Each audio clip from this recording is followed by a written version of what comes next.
Father's Day celebration kasi may nagbabantay kay Nili and may magvi-video sa atin. So, itodo na natin tong tagalaan natin. Magdi-date muna tayo as mom and dad. Okay, let's go. Bye-bye. Dahil breastfeeding mom tayo, dahil meron tayong date, hindi natin makakalimutan mag-pump. Para meron naman tayong pasalubong kay Nili na milk.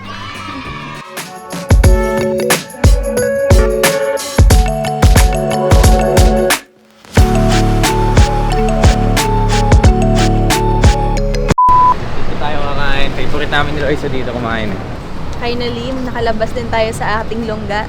Date muna ang mom and dad. Excited na ako kasi finally kakain tayo. Sa favorite ko, Father's Day next week pero ako ang namili ng kainan. Kasi Mother's Day pa din. Mother's Day! Kakain na!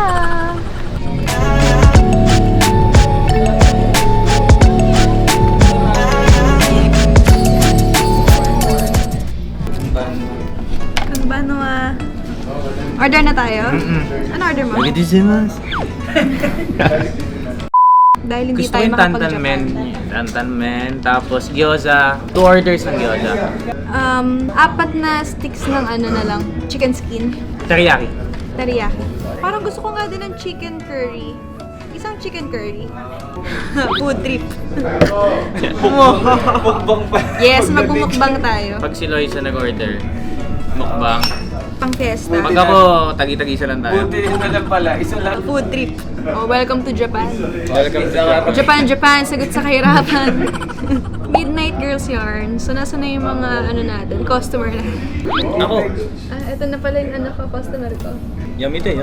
Ano kaya? So, let's see. Ito yung chili, ano nila, chili powder.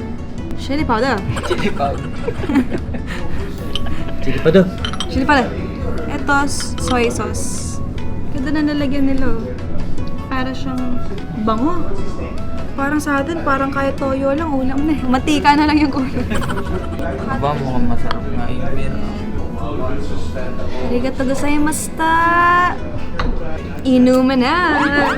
Kala mo pwede uminom. Ano lang tayo? Audience.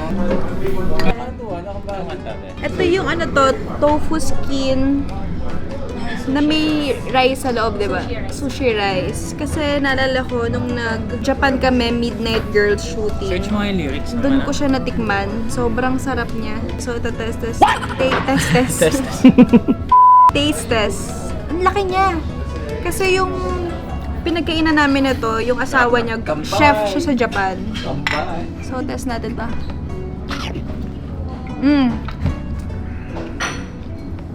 Ang sarap niya.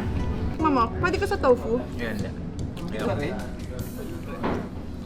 Soy naman to di ba? Pwede. Kasi mainit pa yun. Mas ganyan talaga yung lasa niya. Same nung lasa ng mga pagkain sa Japan. Lalagay mga tayo. Oh, yung tabi. Gyoza. Tikman natin.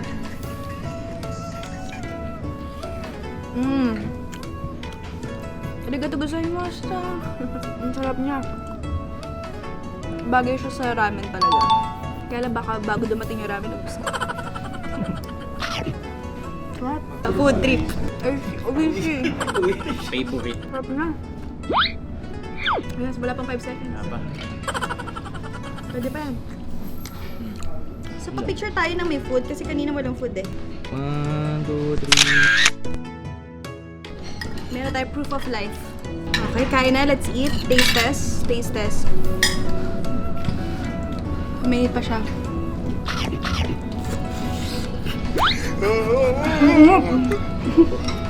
Sarap.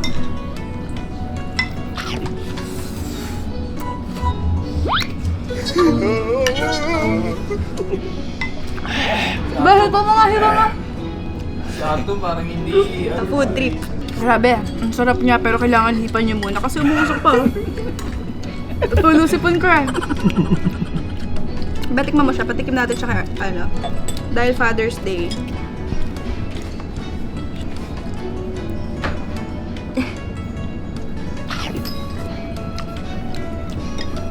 Ano lasa niya? Ba't parang pawis ko na Sarap, no? Sarap. Gusto mo siya? Yep. Cheers!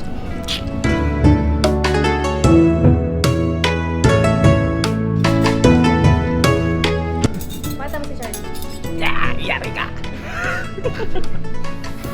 Parang gutom na gutom siya. Parang hindi ko siya pinapakain ng napakatagal. Ayan. So, taste test ng Tantan Men. Ay, hindi ito. Tingnan mo. Uishi. Kasi sa Japan, mas the more na may ngay ka kumain, mas na-appreciate daw yun ng chef, di ba? Sa atin sa Pilipinas kasi parang ano daw yun, Baboy ka. baboy. Grabe, ang anghang. Pero sarap niya, grabe. Okay. Ito talaga yung pinunta natin. Di ba sa atin kakaiba yung chicken skin? Yung crispy sa atin eh, yung parang binabad sa harina. Pero dito, inihaw yung chicken skin. Sarap. Diba? Sarap. The best. A few moments later. So finally, ano na tayo? Apple juice. Apple juice. Yes, apple juice. Dahil tapos na tayo kumain. Tingnan niyo yung asawa ko. Excited na siya makita yung anak niyo. Nauna-una na. Ano naman? Papaya at saka apple juice. Masarap na kombinasyon niya. Sarap ng kombinasyon. Tatawagin ka ng kalikasan. So that's it. Uwi na tayo. Tapos na. Ito na yung date namin as a mom and dad. Very quick date. Lapit na. Mabilisan lang. Okay, good night! Good night. Nandito tayo ngayon sa Hidden Santuario dahil Father's Day. Happy Father's Day, Daddy! Happy Father's Day. So magsa-celebrate tayo ng Father's Day na may kasamang Hidden Santuario Tour.